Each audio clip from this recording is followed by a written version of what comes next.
जी का धन्यवाद करना चाहती हूँ। मैं बहुत खुश हूँ, बहुत इनकी आभारी हूँ। मेरी आंख ठीक है। आपने कहावत सुनी होगी, नेत्र है तो जहान है, नहीं तो शमशान है। और ये अपने आप में ये कहावत चरितार्थ होती है। यदि व्यक्ति के पास में नेत्र नहीं होते तो शायद कहीं ठोकरे खाता हुआ घूमता। तो आज हम आपको एक ऐसी बहन से मिलाने जा रहे हैं जिनका नाम है कविता। क्या है? मैं बिल्कुल स्वस्थ हूँ और मुझे उम्मीद नहीं थी कि मेरी आंख वापस हो जानी है। और मैं देखने में भी बहुत भयंकर लगती थी। तो ये बहन, इनको प्रॉब्लम हो गई आंखों की, और जब आंखों की प्रॉब्लम हो गई तो इनकी पुतलियां घूमनी बंद हो गई। और जब पुतलियां घूमनी बंद हो जाए तो आदमी तो बेचैन हो जाता है, उसको देखना मुश्किल हो जाता है। तो ऐसी अवस्था में इन्होंने बहुत ट्रीटमेंट कराया। ये एम्स में भी गए, एम्स में गए ना बहन? हाँ जी, हाँ जी। ये एम्स के अंदर भी गए, उन्होंने चिकित्सा दी, लेकिन जो लाभ होना चाहिए था इनको हुआ नहीं। फिर किसी ने इनको हमारा परिचय दिया और ये बहन आश्रम में आई। यहाँ पर आने के पश्चात हमने इनको ट्रीटमेंट दिया। और ट्रीटमेंट लेने के कितने दिन के बाद ठीक हुई बहन आप? 4 महीने के बाद। हाँ, देखो 4 महीने के बाद ये हेल्दी और स्वस्थ हो गई और आज ये एकदम स्वस्थ हैं। तो भाई आयुर्वेद के अंदर एक ऐसा चमत्कार है जिसको आप विचार करने के बाद ही समझ पाएंगे कि क्या इसके अंदर खूबियां हैं। तो देश के अंदर एक नहीं, ऐसे लाखों भाई और बहनें हैं जिनको ये प्रॉब्लम है, जिनकी पुतलियां रुक जाती हैं, आंखों की प्रॉब्लम है, लेकिन वो जगह जगह घूमने के पश्चात भी फिर निराश होते हैं, उन्हें कोई लाभ नहीं होता।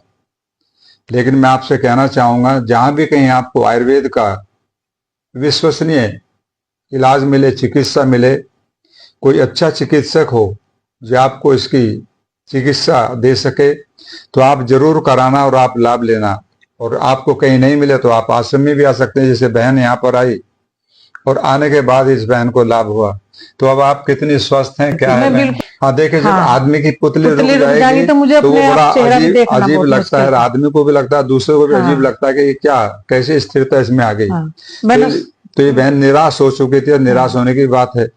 आदमी की उंगली में चोट लग जाए कोई बात नहीं, चलो ठीक हो जाएगी, लेकिन आंखें खराब हो जाए तो ऐसी अवस्था में फिर क्या देखेंगे आप? मैंने ये सोच लिया था कि मैं बाहर नहीं निकलूंगी, मैं किसी को दिखाऊंगी नहीं। हाँ। मेरी पुतली रुकने के बाद मेरा चेहरा इतना डाउन हो गया था। हाँ, देखिए, बहुत ही निराश थे और निराश होने की बात भी है बहन, क्योंकि आंख अगर नहीं होगी तो फिर हम क्या करेंगे?